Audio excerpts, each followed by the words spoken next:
Welcome to the Omnibus Show, a program for people who are interested in everything, with deep conversations on a wide variety of subjects. And now your host, Dave Gibbs.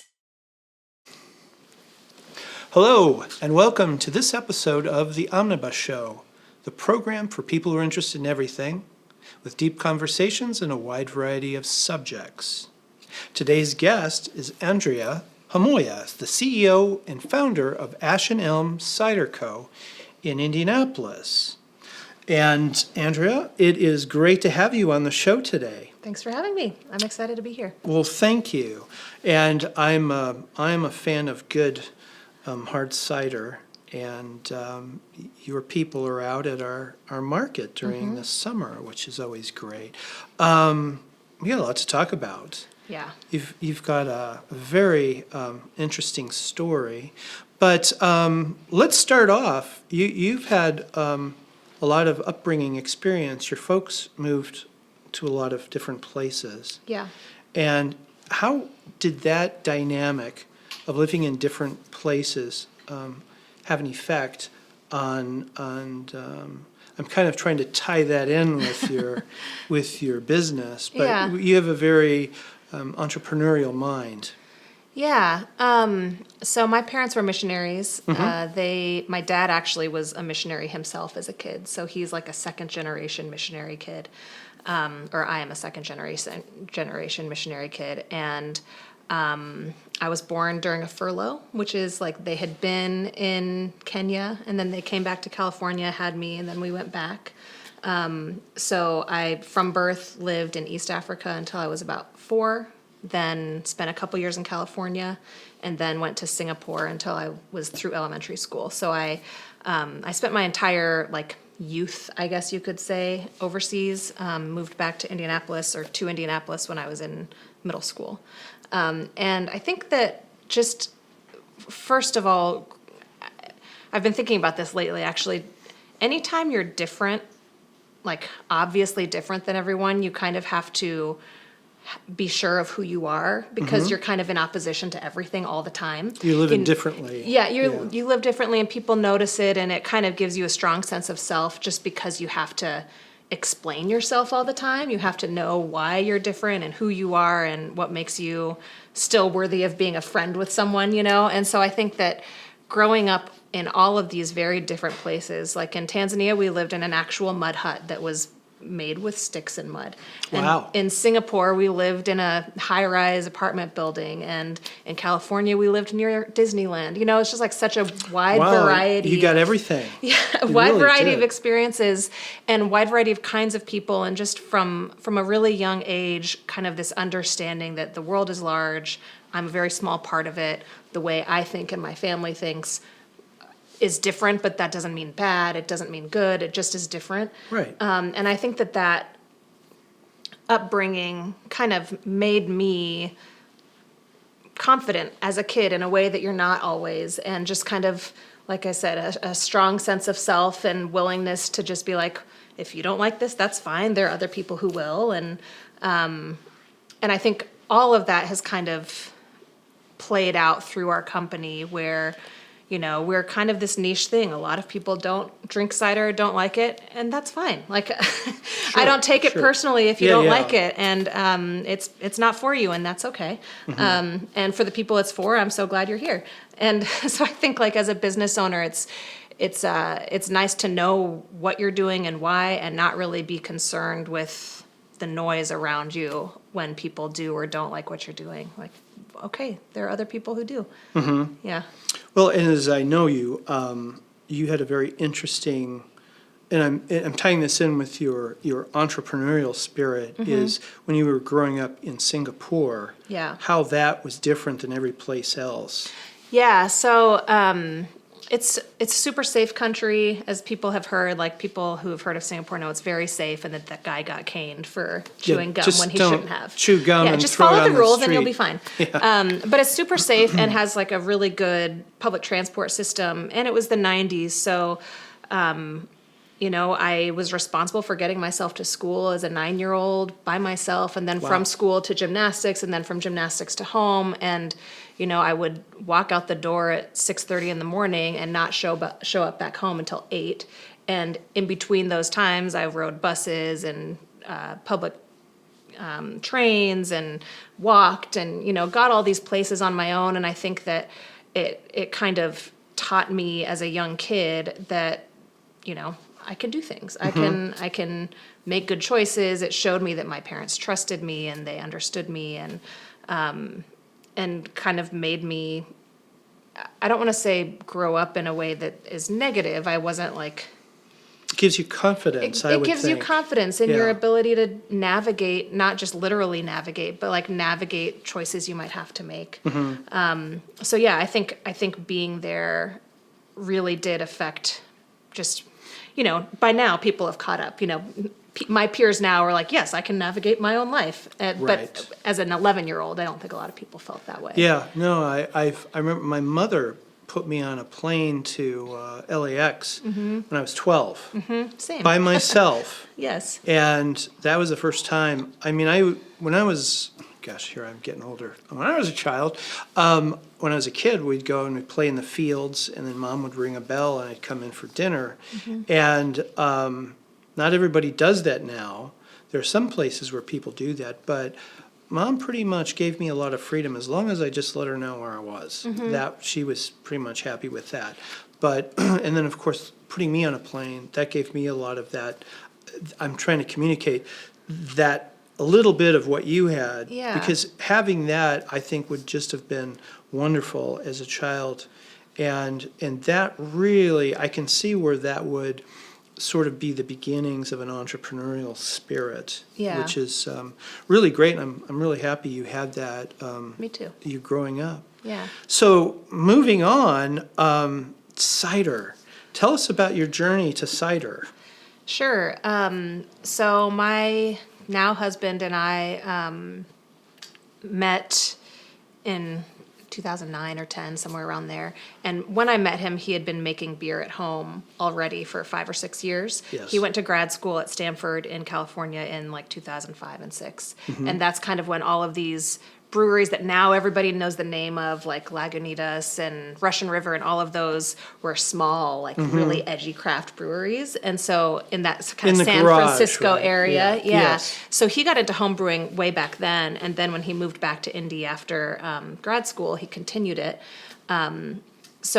So ever since I knew him, that was, he had beer on tap at his house and a kegerator that he had made. And over the years as we were dating, he started making wine, and we started doing that together.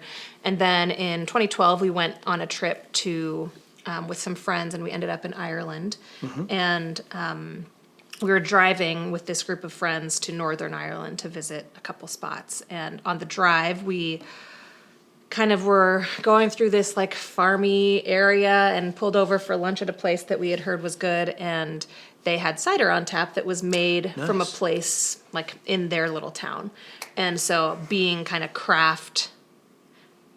interested in the craft movement at the time, we were like, well, we have to try this. It was made literally down the road. No one else could ever get this. Like, let's try it. And it kind of blew his mind. I didn't have it. He did.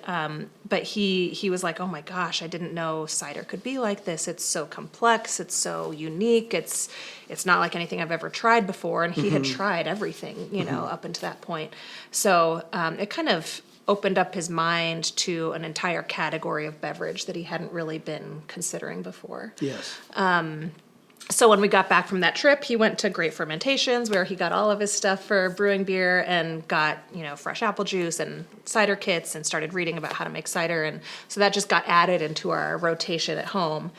And parallel to all of this, he is kind of a dreamer, I think is what you called it. Like a million different ideas all the time about what business he could do. And wouldn't it be interesting if we had a gourmet grilled cheese food truck? Like, yeah, that would be really cool. And then the next day, wouldn't it be interesting if we opened up a hop farm? Sure, yeah.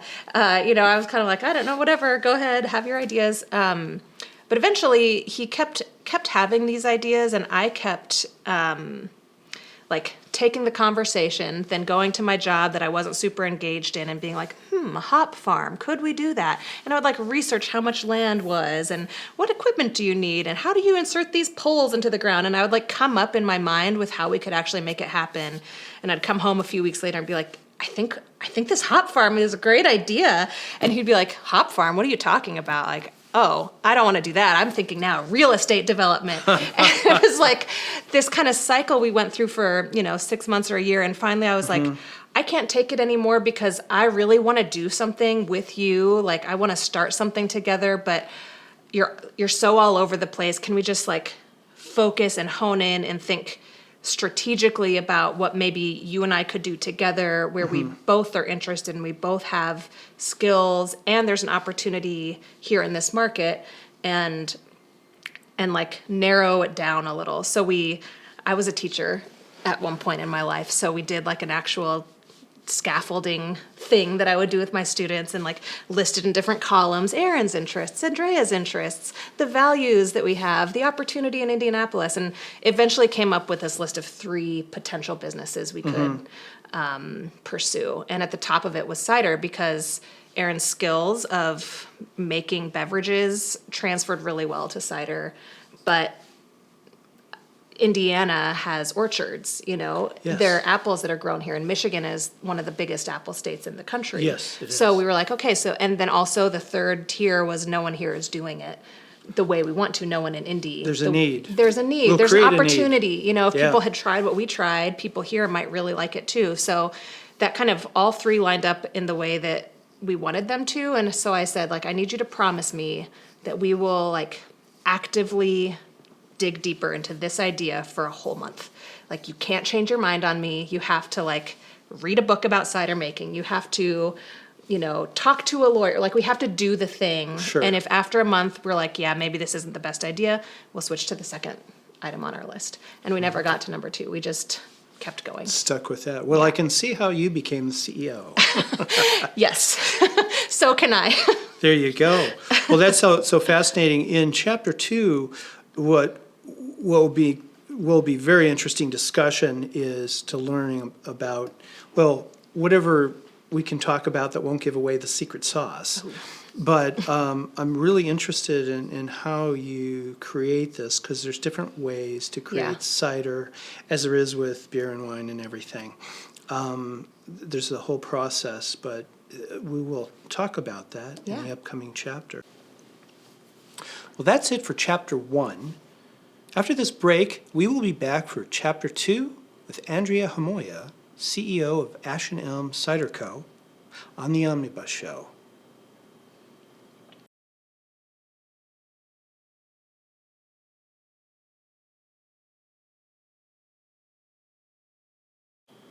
Well, welcome back to chapter 2 of the Omnibus Show. And today's guest is Andréa Homoya, the CEO and founder of Ash Elm Cider Co. And now it's time to learn about your company and apples and your cider and all the places that you have and so forth and events coming up. But let's start from the beginning. My interesting question, we've never talked about this, is the apples. Is that secret sauce, or can you share with the audience about what type of apples do you use for your cider? It is not a secret sauce. I have no secrets with anybody, generally speaking. Since you're doing it, you don't have to. It's like, we do this. I mean, someone else is welcome to try. There you go. So originally we wanted to use Indiana apples as much as possible. Yes. That was like the business plan. And then we talked to one orchardist and our first question was like, can we use their apples? And they were like, no. Because Really? Indiana orchards, so history lesson, there was a giant fire in like 1898 or something, and it burned all of the orchards down. Oh my. So all of the orchards in Indiana are around 120 years old, and they all are kind of maxed out at 30 acres because of this fire. Just like a lot of the bigger ones decided to move into wheat or something else. I see. So there aren't really any Indiana orchards that make apples with the intention of them being anything except retail. Yeah. So we get sometimes our friends at Tuttle's will call us up and be like, hey, we have a ton of apple cider that is going to go bad tomorrow and then we can't sell it. Do you want it? but that's pretty much it for Indiana. Gotcha. Michigan, however, they have the infrastructure. They have, the place we get our apples also sends apples to McDonald's. So like they're very large. Wow. And the way that hard cider works in the United States is okay, let me start that over. The way hard cider works in Europe is they have these orchards that have been around for hundreds of years. Sure. And they're specific trees that you can't eat the apple. They're called spitters. They're just super bitter and astringent, and they're only used for cider. But because there's a cider culture there and this history, it's worth it to have those orchards. Here, that isn't really the case. So to get these kind of heritage apples, you have to be... It's just like It there's needs not to a be market mature. for it. Gotcha. There's not as much of a market here. So most modern cideries, is what we call ourselves here, use a mix of dessert or eating apples. Okay. And if you go to an Would that be like sweet apples, like it's like the I'm thinking Cinnamon Girl. That's that old song. But there's a Pink Lady. Yeah. Is really sweet. So ideally, if you've been to an orchard in the fall, you know how they have some that you don't see at the grocery store, like Newtown Pippin and Jonna Gold and Gold Rush. Sure. That you can still eat them, but they're not like Red Delicious. Right. Those are the best in America that you can get if you're trying to make like a cider that is not just a Honeycrisp cider. Gotcha. Even though you can. But like, people in the UK would be like, how are you using these apples in this beverage? Sure. There's a difference. It's just a different beverage here. So anyway. We tend to be sweeter palated here. Yeah. And like, again, it's a whole history lesson of why this happened, and I don't have to go into it, but we work with an apple broker, and they work with many, many, many farms in Michigan to bring in different kinds of apples throughout the growing season, because apples kind of ripen in August through February, depending. So they kind of blend them up, and what they deliver to us is juice that hits the same acid and sugar content every time, even though the mix of apples that goes into that batch is different. So they juice the apples. You don't Yes, juice the we do apples. not press the apples ourselves. Okay, you don't press the apples. Yeah, Okay, yeah. that's So we get interesting like to know. a tanker, like Yeah. a 5,500-gallon tanker will drive from Michigan to us. They'll press it at night. They'll drive overnight. We'll get Wow. it into our tanks the next morning. Fresh juice. Very fresh, yeah. That's nice. But yeah, so there's like 50 different apple varieties in there sometimes. That's amazing. Yeah. I mean, to make the right blend for us. I'm thinking usually when you go to the grocery and if they have Mm-hmm. like apple juice, some brands will have like apples from the U.S., Argentina, Mm-hmm. China. and so forth, and you think, okay, that's probably about 3 or 4 different apples, but you have 50 varietals. Mm-hmm. Yeah, there's so many varieties of apples that that are grown, but so few that you see in the grocery store. That's fascinating. Yeah. And then in your process of how you ciderize your cider. Yeah, that's the official term. Yeah. Oh, to ciderize? No. Oh, no. Sorry. We're having fun. Yes. Okay. But I would think it would be similar to making beer or wine, and it's really apple wine, isn't it? And it's marketed as beer, but because we had talked about that is actually early America and in all the old countries, they didn't drink their 8 glasses of wine or 8 glasses of water for breakfast and through lunch and dinner, but they drank wine and beer or cider, didn't they? Yeah. And this could be a new, you can market as a breakfast drink. Yeah, it's called Ciderkin. Ciderkin. Ciderkin is for kids. For kids. We don't do that. Yeah, I understand. Yeah. That's, there are laws about these There are things. laws now. Yeah. But that's, early America was, they were big on having cider during the day for the meal. Yeah, there's a kind of famous cartoon, like political cartoon from the 1800s, and the presidents now, how they're like, I can have a Bud Light with a guy at a bar to show they're like an everyman president. Right. Back then it was like, he drinks cider with the rest of us. So yeah, it's got a lot of heritage, and like founding fathers would drink cider and talk about how that was their their beverage because they were just like everybody else. Yeah, Yeah. that's the common people's drink. Yeah. But that is really interesting. We were talking about the European. I'm familiar mostly with English cider and also with Belgian cider, which have some really good brands. And the taste is a little more dry, less sweet, and that is, American palate tends to be a little sweeter. Can you tell us about your varieties? Sure. And how your clients, customers, how their taste is developing, if that's knowable. Yeah. Because people come in all sorts, and it's like, how do you, please fill out the survey. What is your taste like today? Yeah. So that would be very interesting to know, because you have a variety of different styles. Yeah, so when we were kind of in the early days of still business planning, but pretty committed to the idea of opening a company. Yes. Aaron and I, because we had that first kind of eye-opening cider in the UK, we really wanted to bring those flavors here. But the more we kind of read about what people were drinking, saw the sales of different brands across the United States, and did some taste testing with our friends. We made a variety and asked people to try them. We realized that if we wanted to have these kind of traditional European ciders, one of our big goals in that protocol I did with him was that we wanted one day to work together, like as our full-time jobs. And we knew that the business would have to be a certain scale to afford both of us leaving our corporate jobs to do that. Yes. And, continue to pay our bills. So as we looked at this idea of doing these British ciders, we were like, I don't know that we could ever hit that goal of there's just not enough people here. People don't know what cider is. People don't drink it. And if they do, they want it to be sweet. So we kind of adjusted our business model before we even opened to say, like, maybe we should not make necessarily the ciders that we are the most inspired by, but instead make cider that people here will love, and maybe within that we can have like the one or two that are for us and for people that have traveled and tried those and loved them. So that's kind of where the original idea of what flavors we would make came from, was that kind of reality of we want this to be big enough to support us, and therefore it needs to be appealing enough to enough people to get to that size. Exactly. And so you have the different varieties from very sweet to very dry. Yes. And you can basically draw a line of how popular it is to how sweet it is, and it's a straight line. is it a straight line? Pretty much, yeah.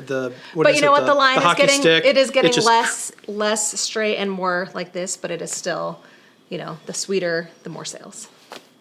Gotcha. Yeah. I probably Here. fall into that with your upbringing, that other kind of person. Yeah. It's like, I like dry cider. You what? Yes, we love it when people. I recommend people come in. We do flights, so we have a great staff that's trained on all of these different ciders, and what if someone says like, I really like X, they know what to offer you. Yes. So yeah, I don't want it to seem like if you like a sweet cider, we think you have bad taste. We just want you to realize the variety that can come within the beverage. It's a taste thing. People have different tastes. Yeah, and I think so many people understand that if you like beer, it doesn't mean you love everything from porter to stout to Berliner Weiss. There's such a variety. Sure, You might yes. have a section you like, and it can be the same in cider, and people don't think that way about it yet. They think, I either like it or don't. And we're saying, there's many. You might not like this, but you might like Right. this, and you might not like either, but you'll like this one. Yeah. You have to try until you figure it out. And what we'll do is in the description notes, I'll put your links in the description notes so you can see the different varieties. Yeah. And well, that's very interesting. Can you tell us about your locations and your upcoming locations? Sure, yeah. So we have a production facility on East Washington Street in downtown Indy. That's where we make it all. And then about half a mile from that, we have a restaurant and cider bar, which is also on East Washington Street, a little closer to downtown Indy. And we are opening a second restaurant and tasting room in Carmel, just like a mile north of where we are right now. Fabulous. Yeah. And And that's I'm looking hoping forward this to summer that. That's is when it's good. going to open, yeah. I'll have to stop in. Yeah. Both places, both locations. That will be that'll be wonderful, and I look forward to that. And we were a farming town, and it really developed during the period when Jim Brainerd was mayor, from a little, suburban town to a location, I guess you'd call it a location or destination city. Yeah. And so, diversifying all the different places for people to go just makes us better. So that will be great. And then, of course, you've got your location in downtown Indianapolis, which Right. draws lots and lots of people. That will be wonderful. And can you tell us about any, do you have upcoming events, Andrea? Yeah, we do events pretty regularly, kind of depending on the season. So we usually every year around the July time period, June or July, we do our anniversary party because we opened in June originally. And that our restaurant has a rooftop that is not ours to use on any whim, but At present.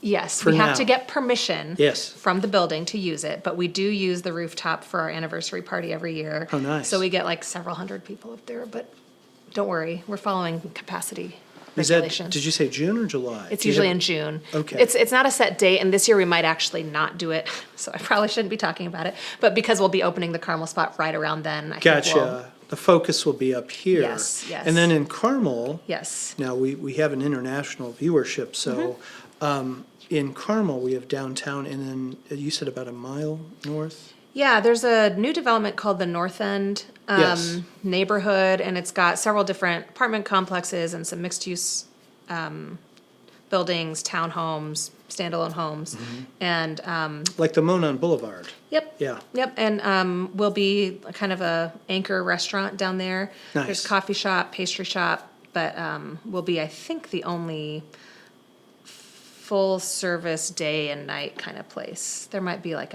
a fancy restaurant, but for the everyday, The everyday people. yeah, people who need a especially spot to stop they after need to before stop by work, for yeah. lunch or Yep. for dinner. Yep.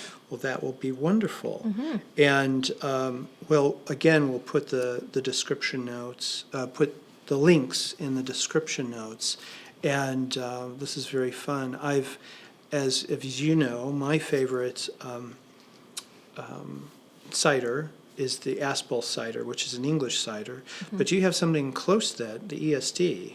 Yeah. Which is, again, it's a dry, Yes. extra dry. Extra special dry, yeah. Extra special dry. So that one we do use Indiana apples on, and we make one batch a year and then we just kind of spread it throughout the year.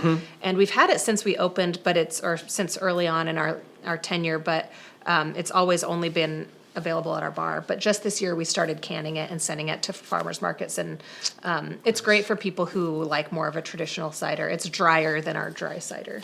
So, Yes, yeah. which is a very good thing. Yeah. For me, that's Yeah. my taste. Same. I like it too. That's wonderful. And then also you're at the markets Yep. around central Indiana. Yes, we have a big farmers market program, so we have a team of like 30 to 40 people who every Saturday show up at markets, sell a bunch of cider directly to people. I think it's the best way for us to keep getting new people to try it, because again, a lot of people have these preconceived notions about what cider is and whether they like it or not. And at the farmers markets, we sample. You can try any of them you like. And Very nice. getting, couple hundred people every market, every Saturday for a whole For summer. 6 months. Yeah, 6 months. Really just opens people's eyes on a scale that is hard to do. At, like getting people to come to your restaurant. Yeah, And that's the next step. that's step 2. Would you like to share anything on the restaurant that is unique, taking it from the cider? Sure. That you'd like to share with us? Something that's coming up, or? I don't have anything coming up, but our restaurant in general, because cider's naturally gluten-free, we have a lot of customers who are celiac, have celiac disease or are gluten intolerant, and because of that, we've always been really careful to have a lot of gluten-free options. That's great. For those people. Yeah. And there aren't a ton of restaurants here that we have an actual gluten-free fryer, which apparently is not that common. So our fries can actually be like gluten-free. Gluten-free. And fried fish can be gluten-free. So it is something that Are they inflammation-free?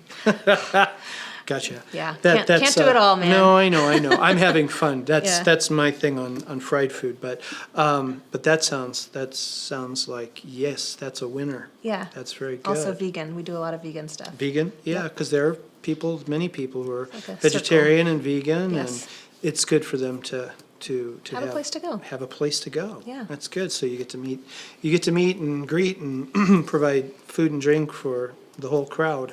Yeah, and that's one of our biggest values as a company is to just be an inclusive organization. And it's not just based on food preferences, but, all kinds of people are welcome in our space, and we want that to be very visible and clear when you walk in. And So one way of everybody- doing that is food. Everybody's welcome, and you have food for all. Well, And that's drinks good. for And all. drinks for all. Yep. We need to keep that in there. So, well, Andrea, thank you so much. And it's Yeah. great having you today. And best wishes on Thank the you. opening of the new place in Carmel and all the markets and your location downtown. And you also people can order online. Is that correct? Yeah. We ship to 40 plus states in the United States. There are a couple of states, it's a state by state basis whether they allow another alcohol company to ship into their state. So if we don't, we get a lot of people that are like, why won't you ship to Michigan? And like, take it up with your State. your government. Yeah, your They're people. not letting us do it. Because alcohol laws are very Byzantine, aren't they? I mean, they're Yes. just They're all over the place. Yeah, they're all over the place. And They're- cider specifically, because legally we're a wine, so we follow wine law federally and most states. But then there are these random states that have cider under their beer law. Correct. So you're a federal wine, but It's a marketed state as beer. It's wine, but it's beer. Yeah, right. and They there are play weird both. taxes based on the percent of carbonation in cider. Is it really? Yes, there's Wow. the champagne tax if you're above a certain part per million in carbonation. It's silly. I would think with champagne, you'd probably be taxed completely. Yes, you don't With all want to. that You bubbling. don't want the champagne tax. That's why Yeah. a lot of ciders are not super carbonated when you Super get them carbonated. canned. Yeah. But yeah, no, that's best. interesting to know. Yeah. You've expanded our understanding of the cider market Yes. in America. Thank you so much. Yeah, thanks for It's having me. Great having you on today. All right. Well, that's it for today's episode of the Omnibus Show. Today's guest has been Andréa Homoya, the CEO and founder of the Ash Elm Cider Co. in Indianapolis, and soon to have a location in Carmel, Indiana. We'd like to thank our sponsor, the Hotel Carmichael. Today we're shooting in Feinstein's, and we look forward to being with you on our next episode of the Omnibus Show. If you enjoyed this program, please like, share, and subscribe to continue the conversation. For the Omnibus Show newsletter, please sign up at theomnibusshow.com.